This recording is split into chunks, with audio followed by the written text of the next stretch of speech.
Hi, and thank you for joining me. My name is ANevin, and I will be leading us in a discussion on pricing patient ping. To have this discussion, we will need to break it up into 6 different sections. The first being a statement of the problem, the second being a situation analysis. Then strategic alternatives will be discussed in addition to the criteria that I will use to make my recommendation. And finally, the analysis of alternatives and my recommendation. So moving on to slide 3, where we discuss the problem. Patient ping has a pricing problem. Say that 3 times fast.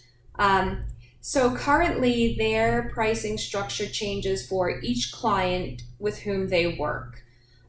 This leads to potential issues, not to mention it is compounded by the fact that the healthcare industry is quite volatile at the moment and can change at any time, but we'll continue to discuss that moving forward.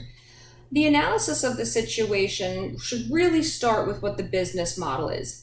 Patient ping is separated into 2 distinct sales groups. The first sales group works with new clients, trying to bring in that new clientele.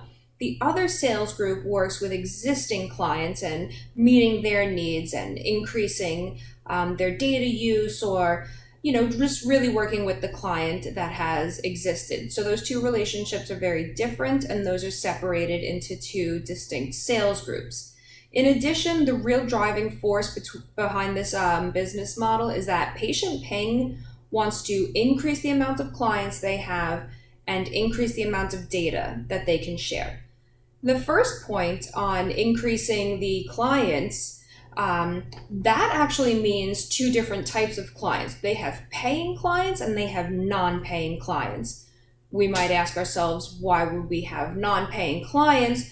Well, that brings in the data portion of the discussion. So a non-paying client may still be a value added if you see that they have data to share. Currently, the pricing model that Patient Ping is using is just a variable pricing model where you will find that one client is paying one amount for the services and they have been catered to and critiqued the system to the point where it works for them. And that has essentially just compounded the problem that we're seeing with them. Some developments to consider. Overall, data and the way we can track patients is growing. So this is something to continue to keep in consideration. You want to make sure that we're understanding that data will come. There will be more tracking options. In addition, there's a high reliance on HIEs, which are the government-run data sets. And because government and politics can be potentially volatile as well, that in combination with the volatility and changing that can happen in the healthcare system are very large things to consider when discussing what we should do with a pricing structure. So the question needs to be asked: do we stay with the current model, or do we change to something that's more of a fixed model? Let's look at some disadvantages and advantages of either choice. So in the current structure, there are numerous advantages. One, it's very flexible. So we are actually able to cater to an individual client's needs, and I find that to be extremely important, especially in this type of business. In addition, this is vetted. They have been doing this for a while. Patient Ping at this point may not realize how much they actually do understand of their pricing model and how well they can do that in the future. But there are disadvantages. One very large disadvantage would be that this is very difficult to manage. If you have 100 clients and 100 clients have 100 different kinds of pricing structures, that makes everything variable. In addition, a potential drawback of the current situation, or the current pricing model rather, is that it can cause inequities between new and existing customers. And honestly, it could cause inequities from existing customers to other existing customers as well. So, pluses and negatives on the current side. The alternate side, to go to a fixed model, would also have some pros and cons. So on the positive side, it would be much more manageable. Having a payment or a price structure that the salespeople could speak on right in the moment when they're speaking with clients could be extremely helpful. It also could lead to higher trust with many of the clients with whom they work based on sheer transparency. They would know exactly what they could expect and for how much, and they could make their choices in that regard, not have this back and forth. On the negatives though, going to a fixed model is very rigid. In a industry that is really just growing, this tracking patients to lower the cost of healthcare is tremendous. So that also needs to be kept in mind. This fluidity is much better than rigidity in this particular time in healthcare. In addition, there is an inequity that, again, I mentioned in the current structure. Inequities are bound to happen between new and existing customers because the existing customers had one price before. If a change is made, if it's not in their benefit, it is unequal. Some considerations that need to be had as well, though. There is an increased need for data and for tracking.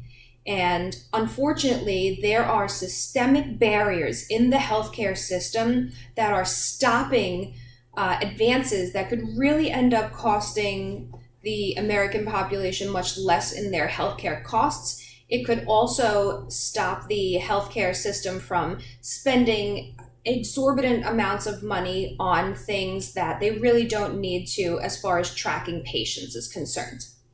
So in slide 8, you'll see that it highlights some criteria for who would be or which would be the best choice for this problem. The winner, or the choice that would end up being chosen, would have to meet the following criteria. It would have to streamline pricing options. It would have to increase data networking and increase clientele. In addition, it has to allow for growth in the notification or pings that are afforded to the clients. Again, the flexibility to be malleable in this ever-changing landscape of healthcare and politics must be part of the pricing structure that PatientPing chooses. So, in conclusion, my recommendation, based on an analysis of the criteria, which was done on a 1 to 10 scale, brought out that the current pricing model that PatientPing is working with should not yet be abandoned, but should be corrected in a few ways. My recommendations are to continue giving the clients their flexibility in pricing options. However, I recommend that this is taken out of the salesperson's hands. A new department needs to be added, perhaps accounting.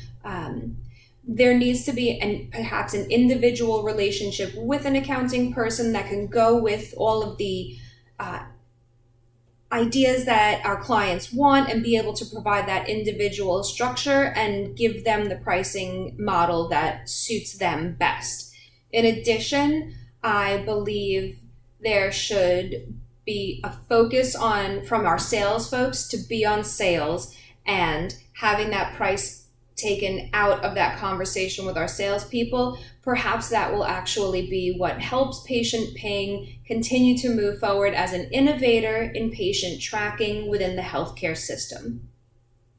I really appreciate your time today. Thank you so much for listening, and I hope you enjoyed the discussion on pricing PatientPing.